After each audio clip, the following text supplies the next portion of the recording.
Assalamualaikum dan salam sejahtera semua. Pada video kali ini, saya akan kongsikan 5 sebab utama kenapa saya pilih produk Ativa sebagai kenderaan rasmi saya. Sebenarnya produk Ativa ni bukanlah kereta yang perfect, yang sempurna dari segala aspek. Okey, ada kelemahannya, tetapi saya akan ceritakan pada video yang akan datang. Tapi untuk video pada kali ini, saya akan hanya fokuskan kepada faktor-faktor menyebabkan saya membeli produk Ativa. Okey, sebab yang pertama ialah kerana ia dari Pro 2. Antaranya kerana resale value atau nilai jual semula yang baik.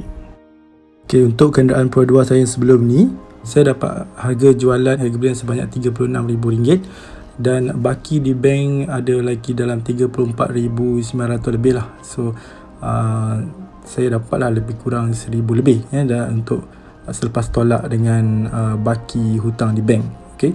So bermakna walaupun saya hanya gunakan kereta tu tak sampai pun 5 tahun ataupun boleh katakan 5 tahun lah, lagi beberapa minggu saja, dapatlah juga hasil jualan. So maknanya adalah sikit. Jadi yang penting sekali, tak perlu top up untuk belikan kereta produk Ativa ni. Dan installment sebelum ni untuk produk Alza tu RM704. Dan bila saya beli kereta Ativa ni, installment dia sebanyak RM752. Itu ada kenaikan banyak RM48 sajalah. So dengan tambahan RM48 tu, saya dapat macam-macam. Ada safety feature yang baru, design yang baru, SUV, crossover. Lepas tu teknologi, gear, box dan macam-macam lah.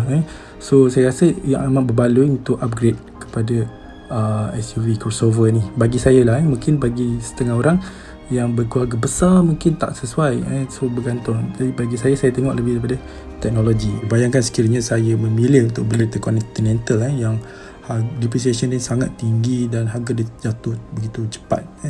Jadi mungkin kalau saya nak upgrade kepada produk Ativa, mungkin saya kena top up, kena tambah duit lagi banyak selain daripada deposit lah. So kena settlekan hutang di bank tu, kena tambah. Tapi dengan pembelian saya sebelum ni, hanya memerlukan menyediakan deposit saja, dan hasil jualan tu boleh jugalah top up sikit. Okay, antara sebab kenapa resale value Pro 2 ini sangat baik, salah satu sebab dia antara yang paling popular untuk tahun 2020. Market share untuk Pro 2 ialah sebanyak 41.6% daripada keseluruhan jualan kereta di Malaysia ni. Maknanya terlalu banyak Pro 2 di jalan raya ataupun di Malaysia. So berdasarkan laporan, Pro 2 telah menjual 220,000 kenderaan pada tahun lepas, dan tahun ini mereka target sebanyak 240 hingga 270,000 kenderaan. Selain itu, maintenance cost untuk Pro 2 ni tidaklah begitu tinggi dan boleh dikata affordable, dan spare partnya mudah nak didapatkan di seluruh Malaysia. Kalau saya hanya servis di Pro 2 hingga 100,000 je masa sebelum ni. Lepas 100,000 saya servis di luar, dan kat mana-mana ada terdapat minyak enjin Pro 2, spare part Pro 2 memang mudah didapati. Dan produk Ativa sendiri, produk kata 95% parts adalah dari lokal, hanya 5% saja diimport, mungkin daripada Jepun lah. Dari segi korporatnya, Pro 2 ni agak kukuh. Satu lagi faktor menyebabkan ianya sangat mudah diterima. 38% saham dimiliki oleh UMW, dan juga 25% oleh Daihatsu Malaysia dan juga Daihatsu Japan. Okay?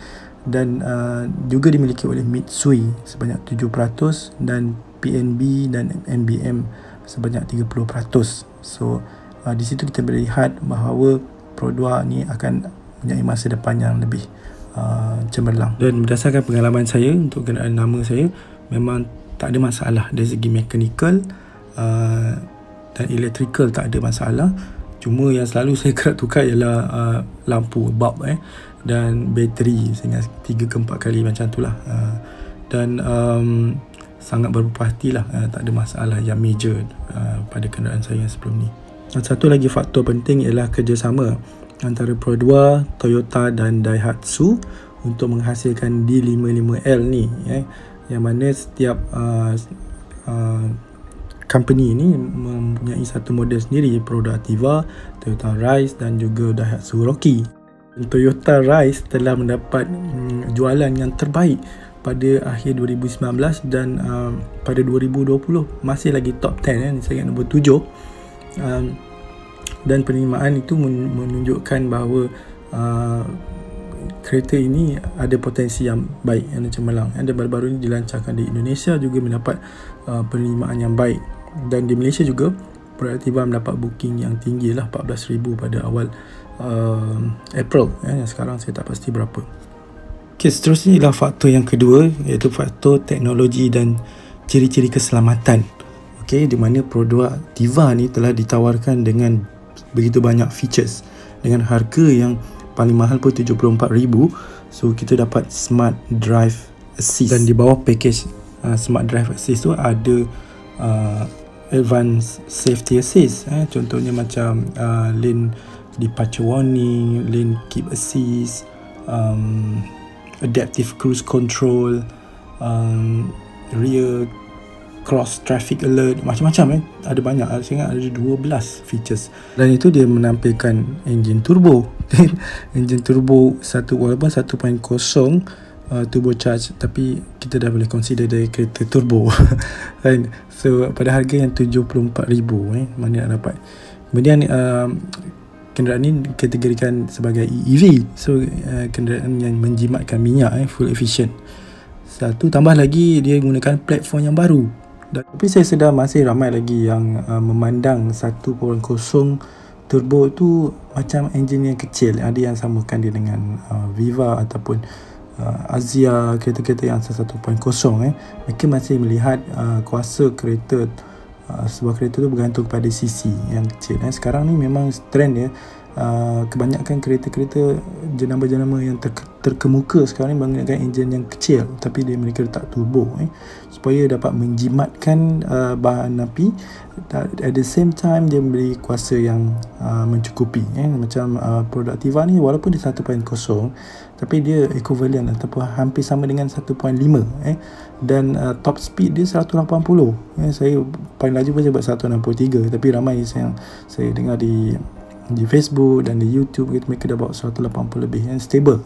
Saya pun dah bawa 160, memang stable, tak ada bunyi pun dekat tingkap, dekat bahagian kanan tu, sisi tu tak ada bunyi. So ini adalah satu pencapaian yang terbaik.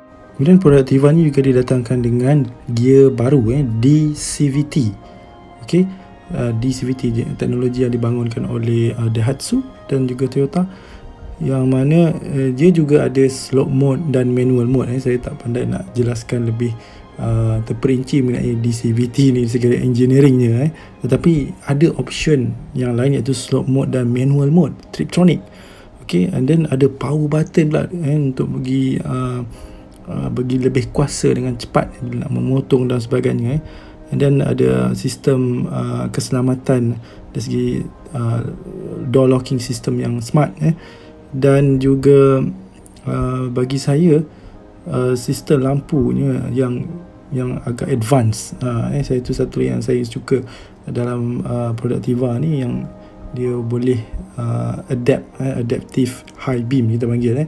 So bila ada gelap yang sangat gelap, dia akan pakai lampu tinggi, dan bila kita ada kereta bertentangan, dia akan turunkan sikit bahagian tertentu saja. So ini satu smart features yang biasanya ada kat kereta-kereta mahal, 100,000 ke atas, semua yang sebut atas ni. Tapi Productiva tawarkan pada harga yang 70 lebih, 74,000. Dan saya hanya perlu menambah RM48 saja daripada installment yang sebelum ni dengan kenderaan Productiva saya yang lama. Kemudian faktor yang ketiga ialah faktor reka bentuk. Dua bahagian lah reka bentuk ni, interior atau exterior, dalaman atau luaran.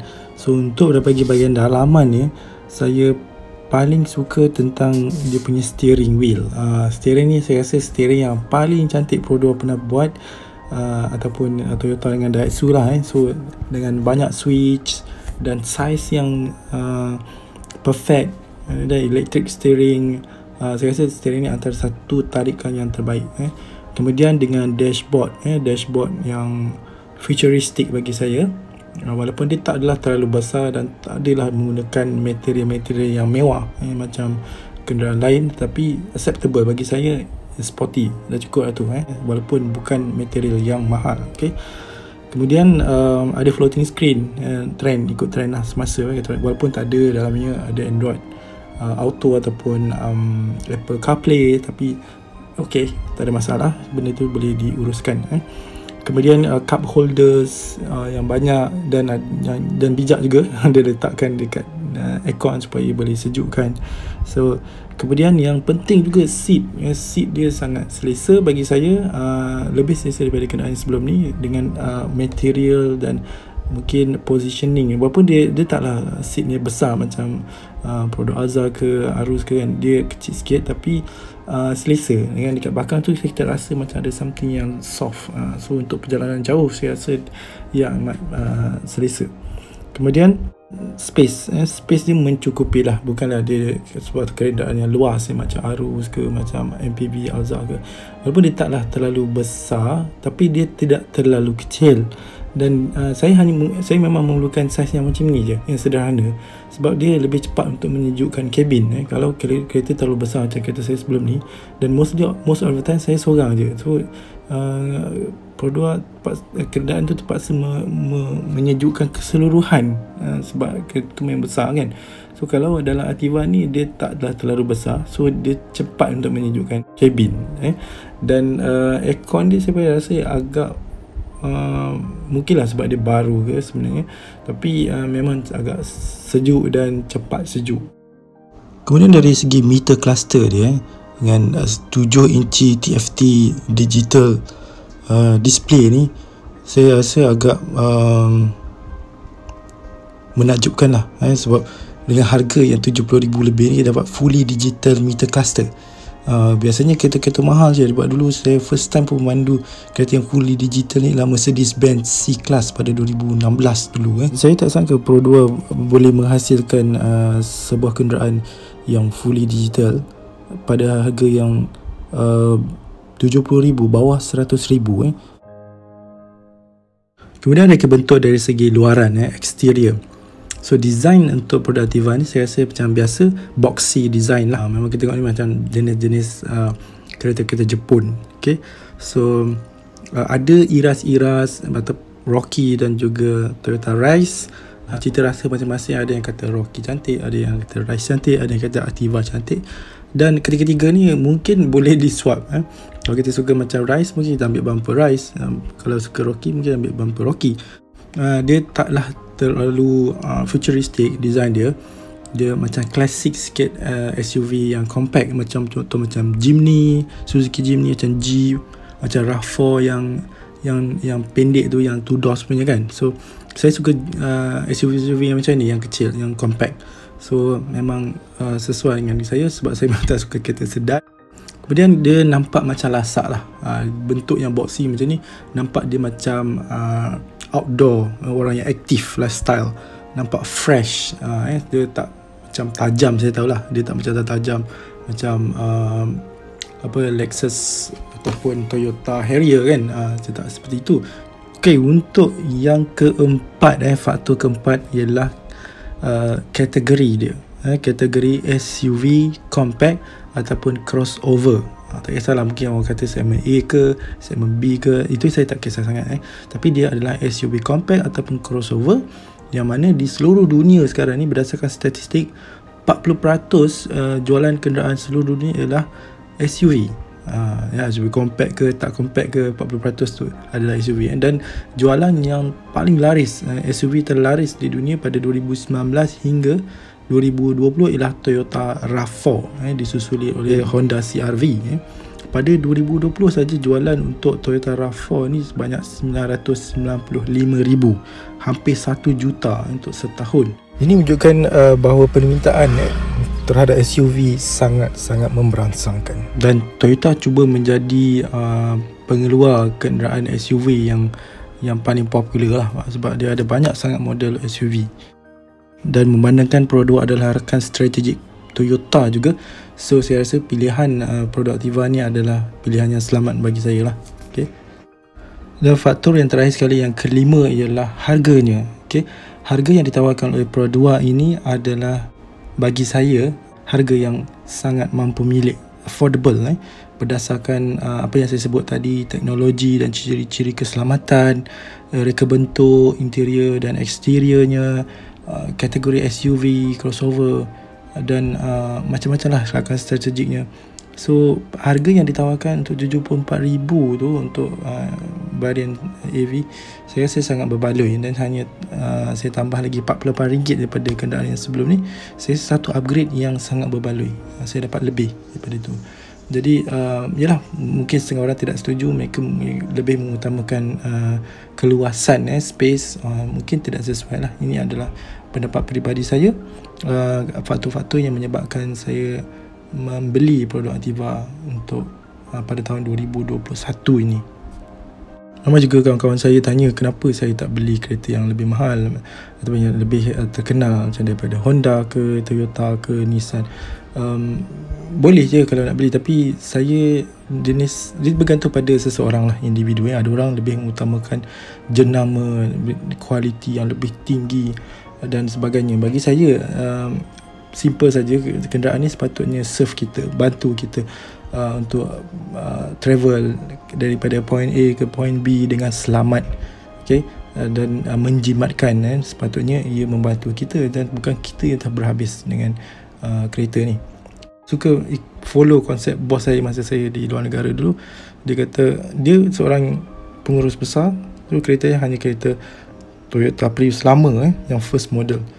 Dan dia kata dia tak nak upgrade. Dia kata kereta ni, selagi kereta ni boleh jalan, dia akan pakai kereta ni.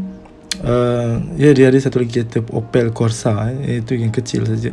Tapi dia kata dia suka spend duit dia untuk travel, sebab dunia ni sangat luas. So kita boleh simpan duit kita, bila cuti kita travel. Kereta ni just travel dalam local, dalam kawasan yang boleh reach dengan tanah, yang berdekatan lah, land punya transport. Tapi ada bahagian-bahagian dunia ni yang kita tak boleh pergi dengan kereta. So kita kena pergi dengan kapal terbang, dan kosnya kita boleh jimatkan daripada gaji bulanan dan sebagainya lah. So that's why kita nampak ramai orang-orang Eropah ataupun orang di barat dia suka travel lama, sebab dia gunakan kewangan dia simpan duit banyak dan dia cuti panjang untuk travel ke bahagian-bahagian dunia yang lain. Saya memang suka travel, saya cuma nak follow je dengan konsep yang macam tu.